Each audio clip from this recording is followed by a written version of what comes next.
Sebelum cerita ini dimulai, izinkan aku tanya satu hal.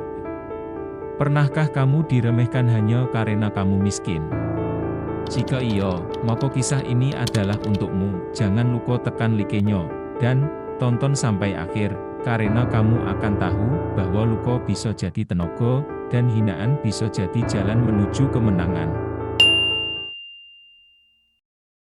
Aku dan mimpi yang hancur. Namaku Dimas. Lahir dari keluarga petani kecil di lereng Merbabu, Jawa Tengah. Ayahku sudah lama meninggal karena kecelakaan saat mengantar hasil panen. Sejak itu, ibuku menjadi segalanya. Ibu, perempuan luar biasa yang tak pernah mengeluh meski hidup penuh kekurangan. Aku tumbuh dengan cita-cita sederhana, bisa kerja, bisa bahagiakan ibu, dan menikah dengan Lestari, cinta masa kecilku. Kami tumbuh bersama, duduk sebangku sejak Lestari adalah alasan kenapa aku semangat bangun pagi. Kami berjanji, setelah aku cukup uang, kami akan menikah. Dia percaya padaku. Dan aku rela bekerja apa saja demi memenuhinya, tapi hidup ternyata lebih kejam dari sekadar mimpi. Setelah 2 tahun kerja serabutan, jadi kuli bangunan, angkut pasir, bahkan tukang parkir di pasar malam, aku merasa waktunya tepat. Uang tabunganku cukup untuk mahar dan sedikit biaya pesta. Aku datang ke rumah Lestari dengan harapan besar, bersama ibu. Tapi kami disambut dingin. Bapak Lestari tak menyambut tangan ibu. Ibunya hanya duduk sambil menatap sinis, "Maaf Mas Dimas. Kami sudah menjodohkan Lestari dengan yang lain. Kerjaannya jelas, orang kota, pegawai pemerintah." Aku tak percaya. Lestari hanya menunduk, tak sanggup menatapku. Hatiku hancur. Setelah hari itu, aku diam selama 3 hari. Aku tak keluar rumah. Ibu hanya duduk di sampingku, mengusap punggungku, sambil berkata, "Nak, kalau kamu merasa kalah, itu biasa. Tapi kalau kamu berhenti, kamu benar-benar kalah." Kalimat itu menghantam jiwaku. Hari itu juga aku ambil keputusan, aku harus pergi dari desa ini. Aku ingin keluar negeri, jadi TKI. Aku ingin buktikan bahwa aku bukan pecundang. Dengan bantuan Pak Haji Sofyan, tetangga yang anaknya kerja di Taiwan, aku dapat jalur legal untuk berangkat. Prosesnya panjang. Pelatihan, dokumen, bahkan belajar bahasa Mandarin dasar. Tapi aku tahan. Karena aku ingin buktikan sesuatu. Taiwan, negeri yang mengguruiku tentang sakit dan bangkit. Pertama kali menginjak Taiwan, aku langsung ditempatkan di pabrik elektronik di Taichung. Jadwal kerjanya brutal, 12 jam, kadang 14. Gaji besar, tapi tubuh hampir hancur. Di minggu pertama, 2 teman satu asrama pingsan. Tapi aku bertahan. Dalam hati aku bilang, kalau aku pulang gagal, aku benar-benar mati. Setelah setahun, aku mulai belajar simpan uang. Makan hemat, beli kebutuhan pokok di pasar malam.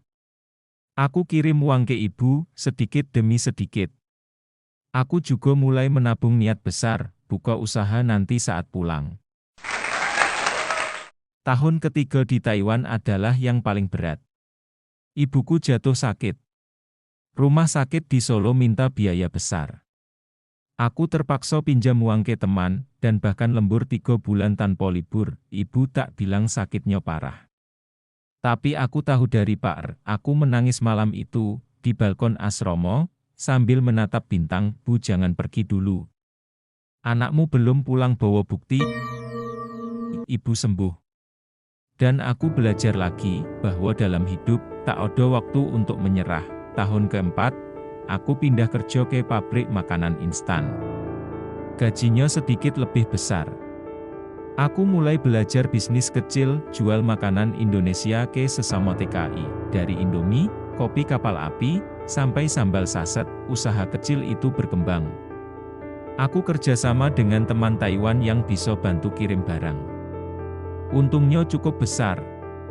Aku bahkan bisa beli motor bekas dan keliling antar pesanan ke asrama lain. Dari sinilah mentalitasku berubah. Aku bukan lagi hanya buruh. Aku mulai paham tentang aset, tentang membangun sesuatu. 8 tahun berlalu. Dengan modal tabungan ratusan juta, aku pulang. Ibu menjemput di bandara. Rambutnya kini memutih, tapi senyumnya tetap hangat. Aku bangun rumah sederhana tapi nyaman. Beli tanah kecil untuk usaha pertanian hidroponik. Dan yang terpenting, aku dirikan koperasi kecil di desa untuk bantu pemuda lain yang ingin kerja di luar negeri secara legal. Orang-orang mulai bicara. Yang dulu menghina, kini menyopo dengan senyum lebar. Tapi aku tetap rendah hati. Karena aku tahu, kemenangan tak perlu teriak. Suatu hari, di pasar desa, aku melihat sosok yang sangat familiar. Lestari. Wajahnya letih, bawa anak kecil yang merengek. Dia menjual gorengan, kami bertatapan. Dia mematung. Lalu menunduk. Aku menghampiri, membeli dagangannya, dan berkata pelan, "Opo kabar, Tar?" Dia menangis. Aku tak bicara banyak. Aku bukan datang untuk menghakimi. Aku hanya ingin dia tahu bahwa dulu dia mungkin salah pilih. Aku pernah diremehkan, pernah dihancurkan. Tapi justru dari reruntuhan itulah aku membangun diriku. Hidup tak pernah janji mudah, tapi selalu memberi kesempatan bagi yang mau melawan nasib. Kalau kamu merasa sedang di bawah, jangan buru-buru menyerah. Mungkin itu bukan akhir, tapi awal dari kisah besarmu.